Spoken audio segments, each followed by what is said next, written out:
Ashland City, Tennessee. It's in Cheatham County, one of the surrounding counties to Davidson County. And the reason we're here in Ashland City today is because the director had an appointment this morning to receive his COVID vaccine. Again, the director will not be making any formal remarks. Instead, we wanted to provide an opportunity for you to ask questions of the director. And so we will open it up right at the start at 11:30 in just a few seconds.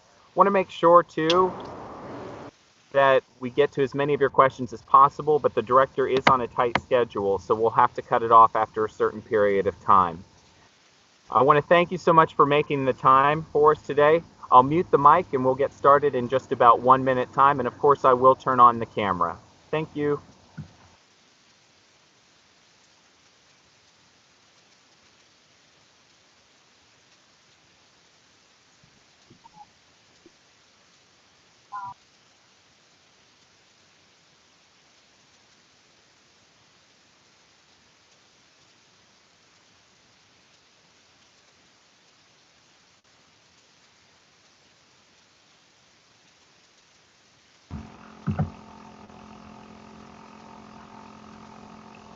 Good morning, everyone.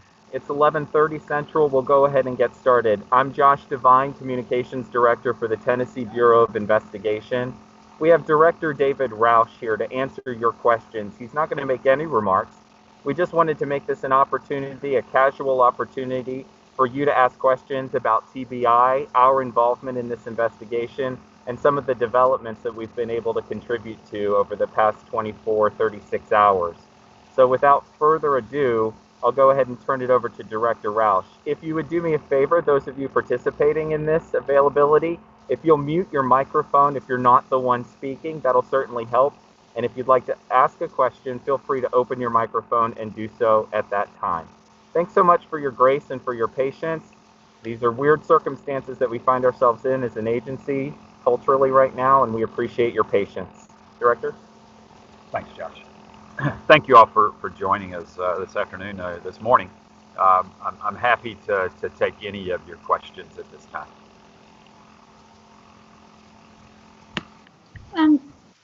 This is Samantha Max with Nashville Public Radio. Can you talk about how Warner created such a large explosion and how he could have acquired all the necessary materials without tipping off law enforcement? Yes, Samantha, thanks for the question. I can tell you that is information that's really more of a focus of the ATF as we work with them and the FBI in this investigation.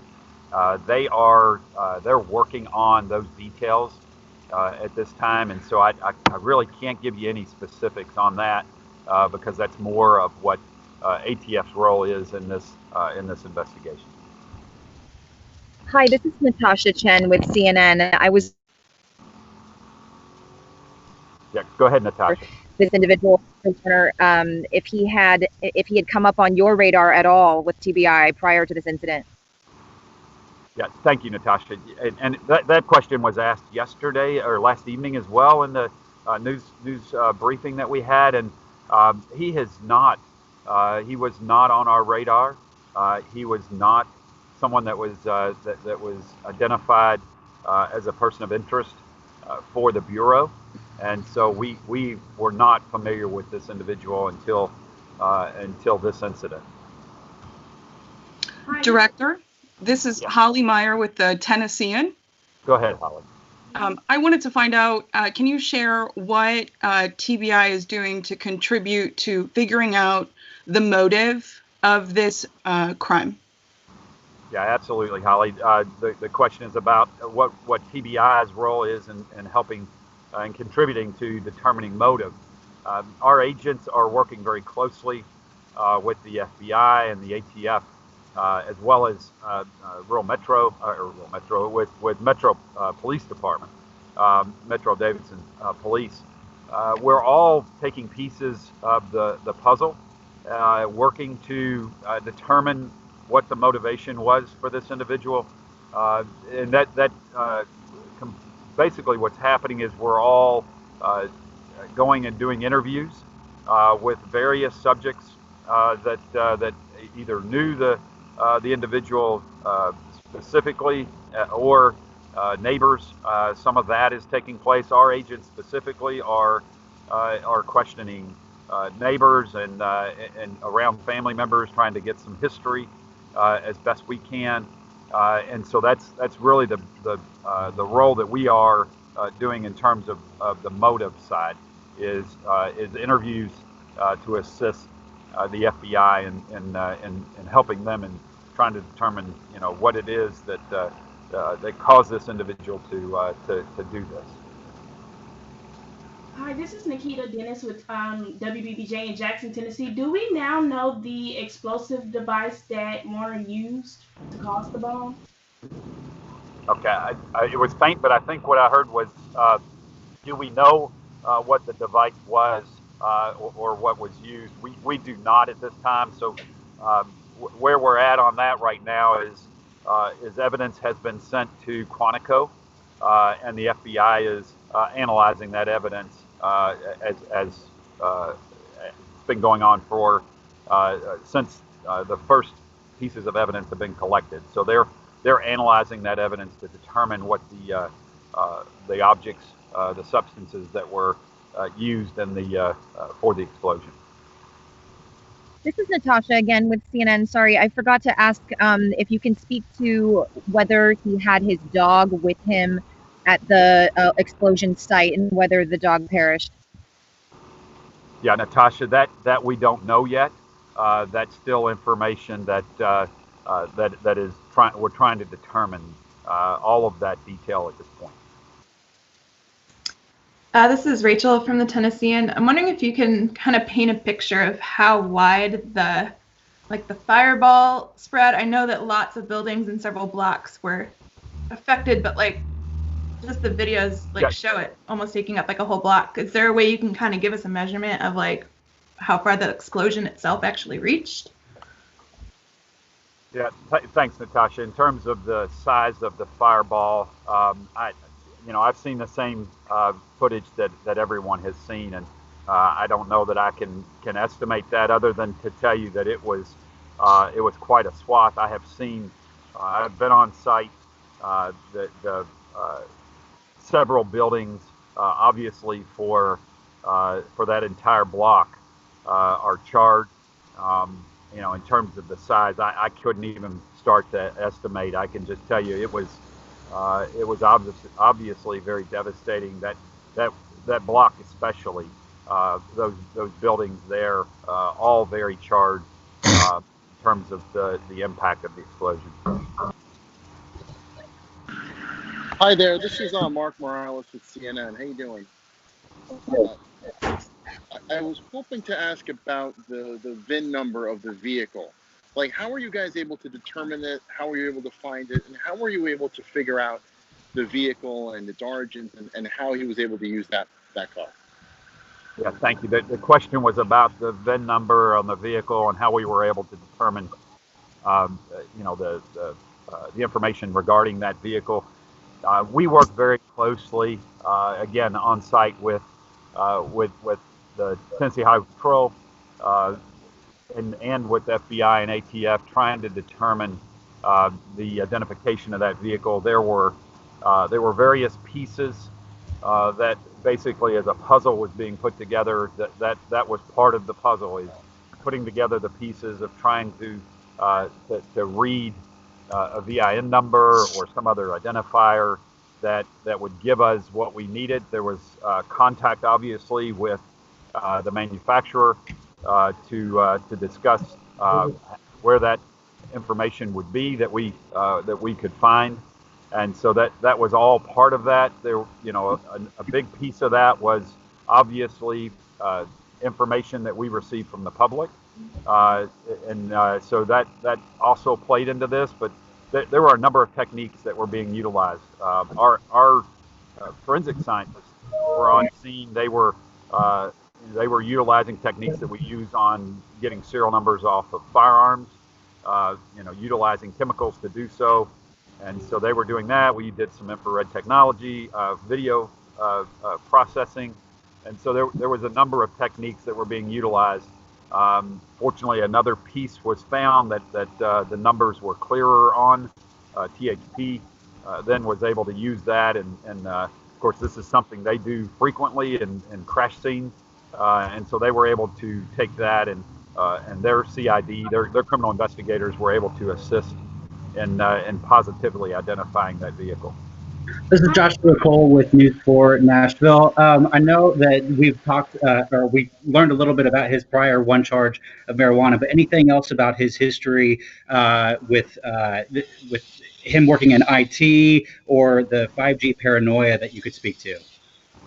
Yeah, so at this point, the criminal history is all that we're able to provide. We're not able to go into any of that other detail at this time. Those are all pieces of the ongoing interviews and investigation that we continue to work on. Hello, this is Kyle with wztv in Nashville. Do we know anything about the father's time at AT&T? Anything that would cause Warner to want to target AT&T? Yeah, thank you, Kyle. In terms of his father, I think it's well known now that everyone knows that his father did work for AT&T. That detail of that is still being followed up on. Interviews are still being conducted to determine, if that plays in any whatsoever into the motive. At this point, it's all speculation.